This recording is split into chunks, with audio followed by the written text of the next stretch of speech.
Hi, welcome to another episode of our podcast. Today we have Prateek Madhav with us. He is the CEO of AssisTech Foundation, the first accelerator in India to support the disability sector. Many of our viewers don't come from the tech sector, and today's discussion is specially for you. We will demystify the process of what it takes to build those niche products that become such an integral part of your lives. So stay tuned. Hi, Prateek. Welcome to our podcast. Thanks for inviting. Can you tell us what is an accelerator? Because a lot of our audiences are not from the startup world, so they're not very familiar with that vocabulary. So let me explain what a startup is. Before I go more in detail, startups is a new approach, essentially a new way to solve problems. And in our ecosystem of disability tech, traditionally we have interventions in education, employment, rehabilitations through nonprofits, which have worked well. But unfortunately, the problems of people with disability haven't been solved in entirety.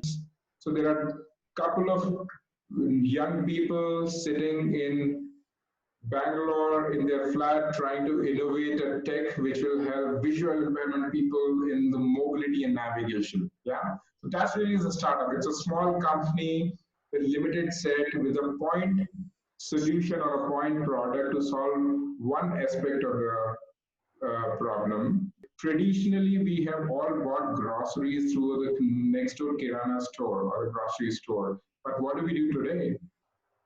Somebody saw this whole problem of people who are not able to go out, or just the ease of getting it delivered to your doorstep. And somebody's built a tech, built an ecosystem, brought all those suppliers online, and there you go. Our lives are much simpler. So sometimes I build, for example, you and I can do a startup and build a tech to help people with autism. But how we are going to distribute this solution, how we're going to find the communities of parents, because we have no idea about it. Yeah?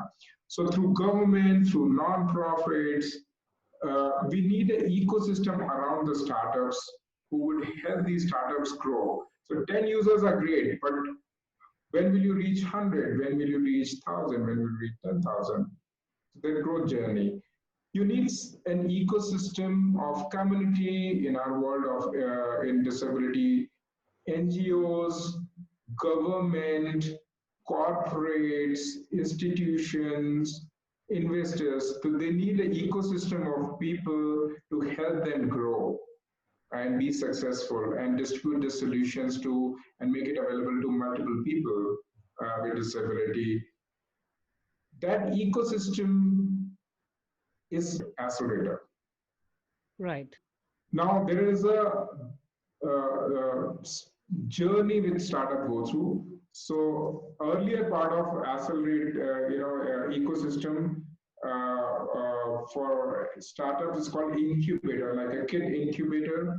So when they are very small, when they're tinkering around the product, is where the incubators help them to get into users who test their product, give feedback on the feed and things like that.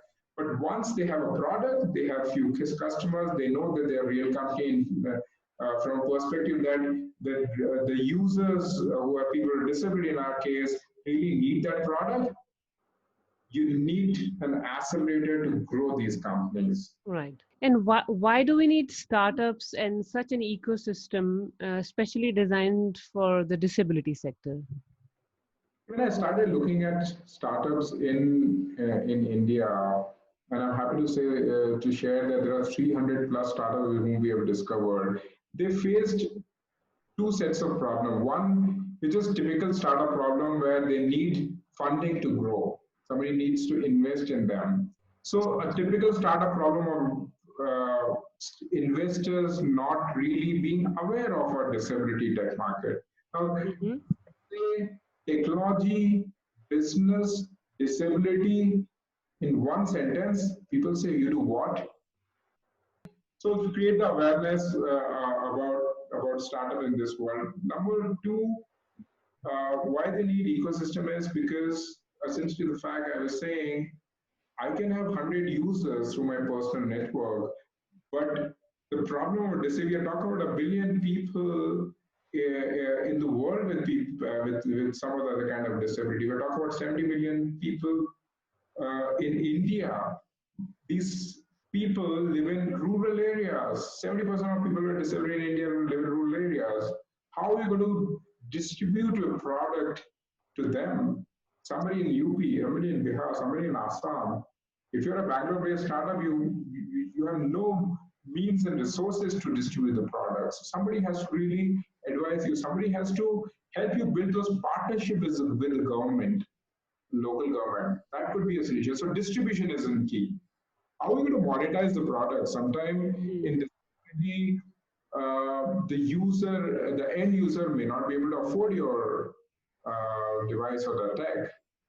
So you need to figure out the business models. You need help in business planning, pricing, thinking about monetization models, which could be a CSR, which is a corporate social responsibility part of corporate,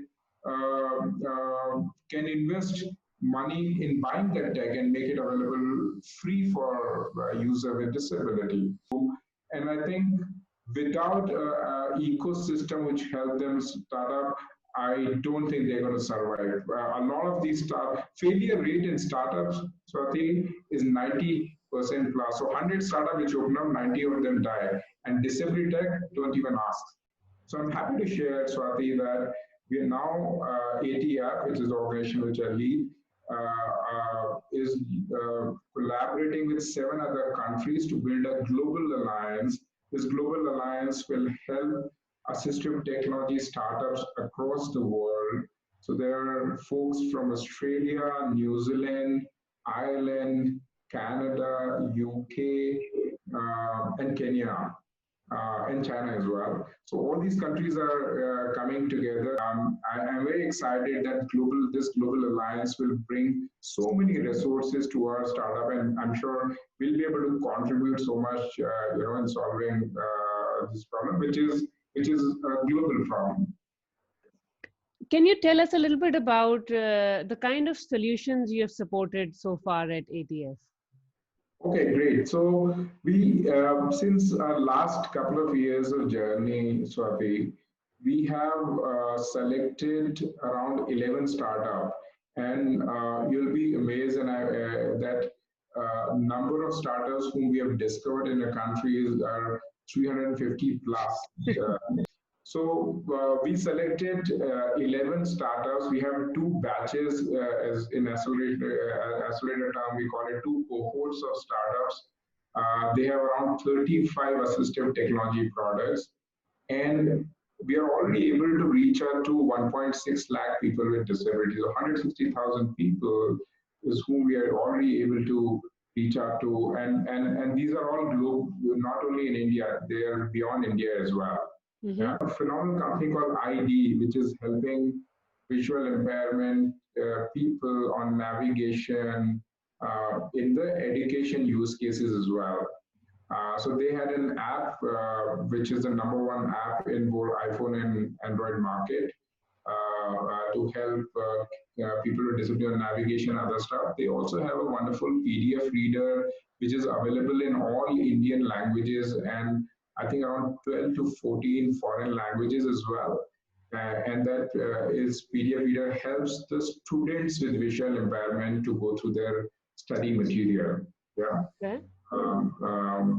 They are now building AR/VR technology to make campuses accessible for visual impairment. We have another amazing startup called Tactopus, again based out of Bangalore. Tactopus again has VI kits, but they have a study material, so they have tactile books and they have an app. So students or kids with early age, they can touch the book and the app can speak what they are saying. It also has an assessment method where they're able to give the feedback. Now, in fact, they are building a lot of solutions for kids with autism. So I think that's Oh, something okay. you should definitely watch out. It's called Tactopus again. Okay. People in India who cannot hear generally won't speak. The CSAM Live is a attempt by Dr. Shom, who's one of the best surgeon for cochlear implant, where he's helping kids, early age kids, to speak when they cannot hear. So these are two, three examples, but there are a lot of other startups, Illuminify, Symbionic, Indent Design, Innovation, all those people. So you can check out our website, www.atflabs.org. All this information is available there. From your experience of working with so many different startups who are building products, can you tell us what does it really take to build a product for special needs like this? Because people from the community who all these startups are building these technologies for, they are often not aware what the journey is. So it would be of interest to a lot of our viewers to know what it takes to build this app that I use and is such an integral part of my life. Yeah, it's started with a tough journey, I can tell you, and it just not takes those passionate founders who have either the personal reason, because some of them themselves have some form of disability, but in some cases their passion comes out because of the cousin or a friend who have they see they've seen a person with disability. So, but it takes more than that. It takes, number one, a lot of resources from a business point of view, uh, to really mentor them in business planning. How we're going to scale?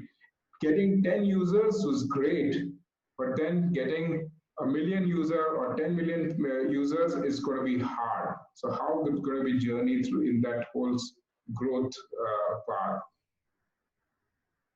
I think one thing which startup in my mind needs to do better is to engage community. And you rightly pointed out that the awareness in the community who's really the person with disability, him or herself, but also the parent group as well. I think we haven't enabled parents with this kind of tech. It's not just awareness and education, but I think their access to tech also has been very, very poor. And what we are doing is we are working with government of Karnataka we've just launched a program to build a digital infrastructure where all this tech can come in. And government of Karnataka disability department and the commissioner over there, Mr. Basraj, is helping us think through in terms of distribution and creating that awareness with the parents. So I think startup, because they are nimble, they are yes, they're agile, but they have less resources. They do not think about the outreach, and so somebody has to do that outreach. So we have taken that task to do the outreach. Now, other great resources which startup would need in the disability sector is non-profits. Now, there are phenomenal non-profits who are doing amazing work, but again, their understanding of tech in the startup is very, very less. So we need to create some excitement, awareness about it, because Yeah. all of them, I've seen parents, they would know the local non-profit very, very well because, of the resources and the teaching, the school for intellectual kids, or, all the resources that comes out of that. But that ecosystem of non-profits, the associations, the foundations hasn't seen great access to tech. So at ATF, we're trying to improve that whole awareness and accessibility to tech, and hopefully, we'll be able to make some strides in coming years to that. So they need business, they need technology, they need a lot of guidance on obviously the domain. And I can also tell you an area which no founder thinks about where they need help. That's the area of organization, behavior, and design. Some of these startups where they began with two or three people, now and growing, and I'm happy about it that they're growing to 10 to 15 to 20 people. But I also realized that founders, since they're young, for some of them haven't worked anywhere in other companies, they're thinking about how do I distribute work in the team?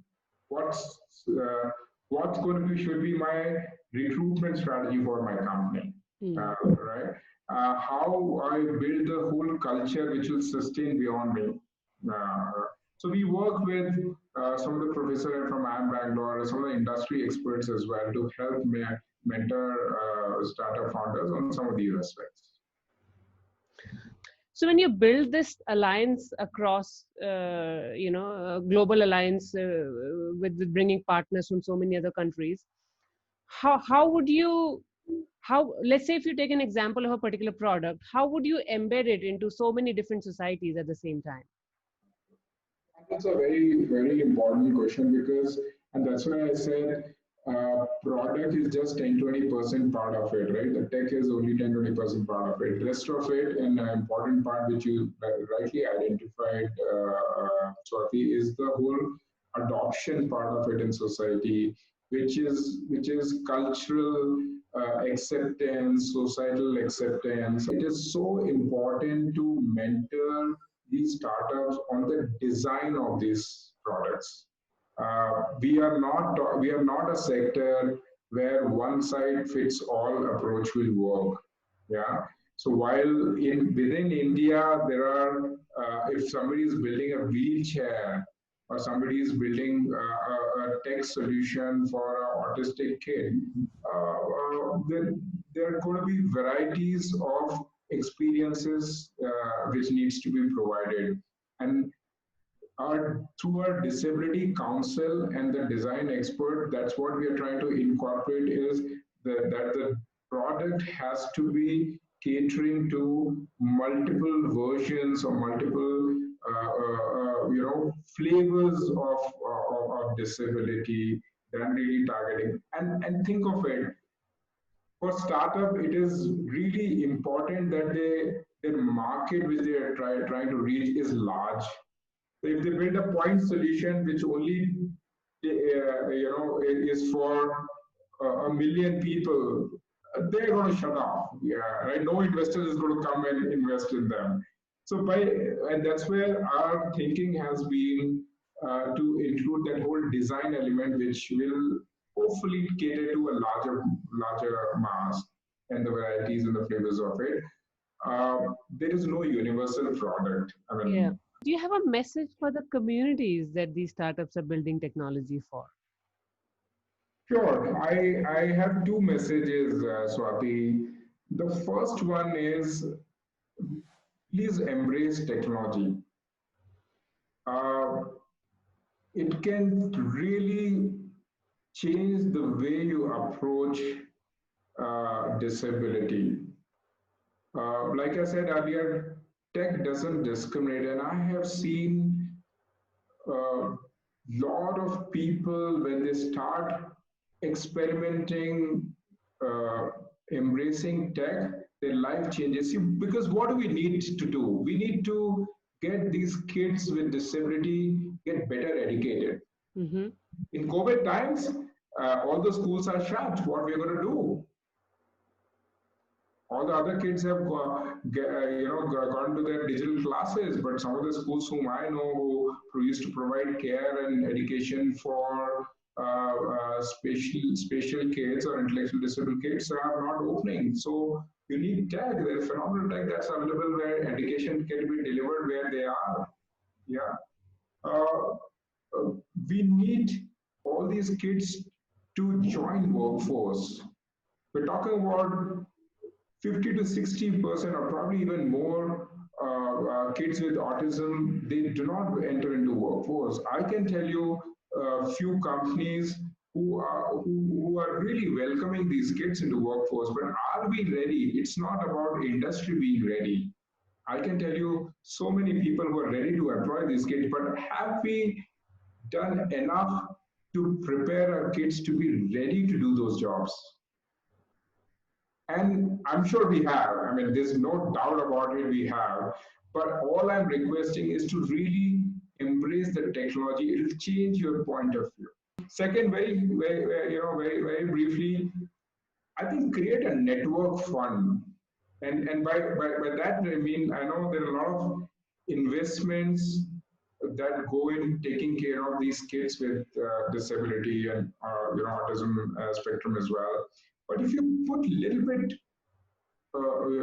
money to create that network around the kid, and that network has to be thought through from a different point of view. So I'm sure you have a lot of special educators in your network today. You have a lot of NGOs in your network today. You have a lot of government folks who probably have some policies around. You have awareness around it.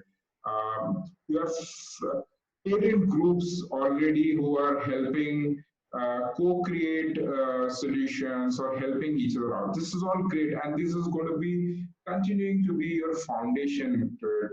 But the moment you create a network fund, and which essentially means that expand that whole network. So one part of it is startup tech, but there are other people who are going through the similar experiences, probably connecting people not only in India but globally can open some eyes. I mean, I met phenomenal people outside India who are living their lives independently. They are working as C-level executives in some of these tech companies as well. And it is phenomenal to take some of these examples in India as well, right? Where there's so many folks. So if you connect with some of these role models, for example, and have your kids talk to some of these role models, and some of it you're already doing it, but if you're not, then I have seen it is one where the parent always talks to the kid. It is people like you and me who talk to the kid, but there has to be somebody who's role model in that whole spectrum who can talk, and the influence he or she will have on, and the opportunities he or she will open up will be really much more than what it is today. What about with respect to the startup world? Is there something you'd like to add about that? Yeah, lots to it, but I'll summarize in three points, Swati. See, when you talk to any of these startups, and especially it's an India phenomena from last few years, everybody wants to become a unicorn, which is essentially the $1 billion valuation size. But if you were to choose an animal, be like a camel. Okay, I grew up in Rajasthan, Jaipur. I can tell you, camel has amazing resilience. It's a very smart animal, and I think what today we need with startup is a lot of resilience, especially during COVID time. So that's one. Be the camel, yeah, while you chase the unicorn. Okay. Second is amplify. Whatever you do, you have to amplify. If you have 100 users, think of 1,000. If you have 1,000, think of 10,000. If you have 10,000, think of 1,000,000. Whatever. You have to amplify because the problem which we are tackling, especially in disability, is very large. So don't just get satisfied by getting 100 users. So really amplify not only users, products, thinking, really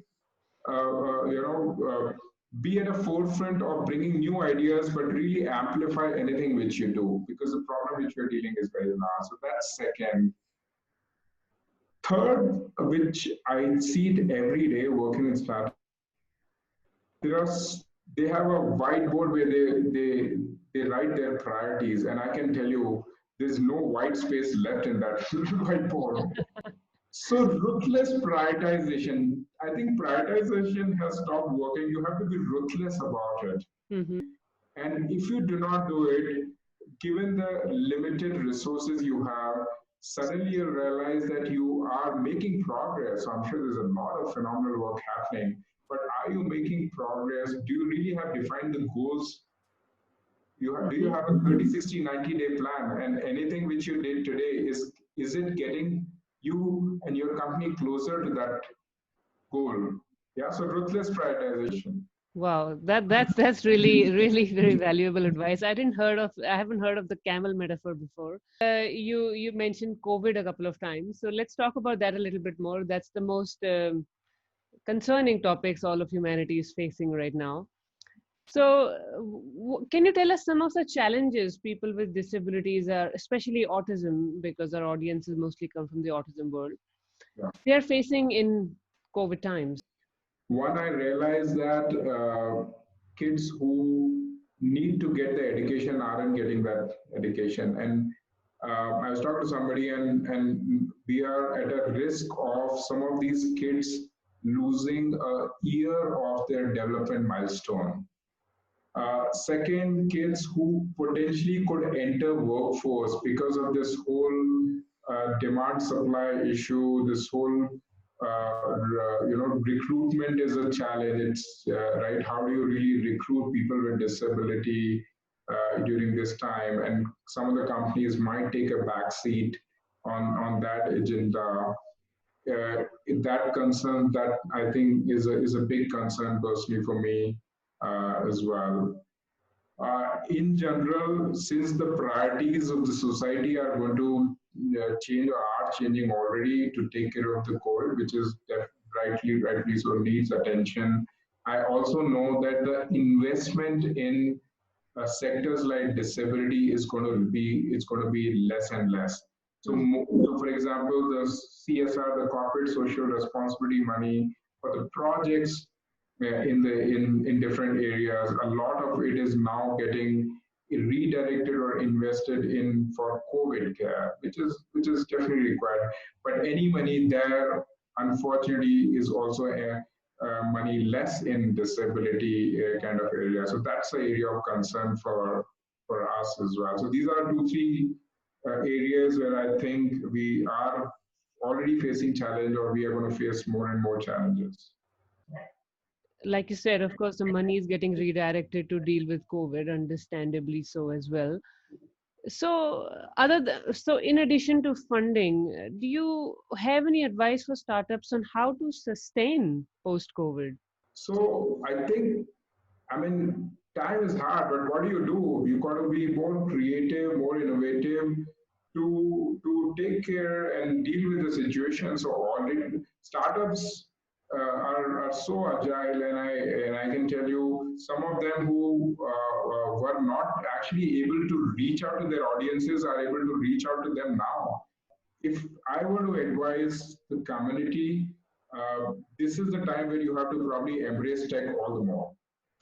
So, what sort of solutions do you think would be required in the disability sector post-COVID, especially again in autism? Lot which was getting delivered in person, now it's going to get through digital platforms. Now it can be as simple as some of the Zoom calls which can be done. But at ATIA, we are building this whole digital delivery infrastructure where a person with autism can go select the areas where they need help, connect with the tech, and they should be able to engage the company which is providing that tech for that particular problem or the requirement will they have. Nobody could think of a therapist from any from any other location, right? We were only talking about the nearby therapists. Yeah.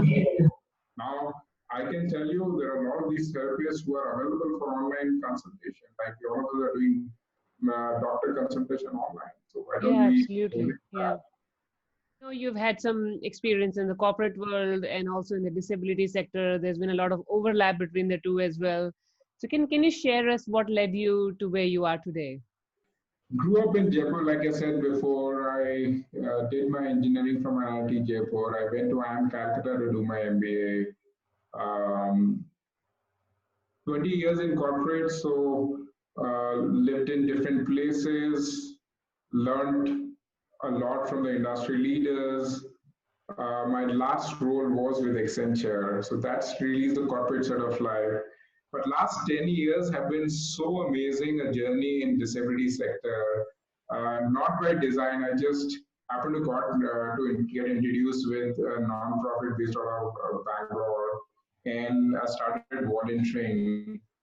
So last 10 years have been in the disability sector learning. Now don't try to add 20 plus 10 and try to find white and gray hairs, because a lot of it happened in parallel.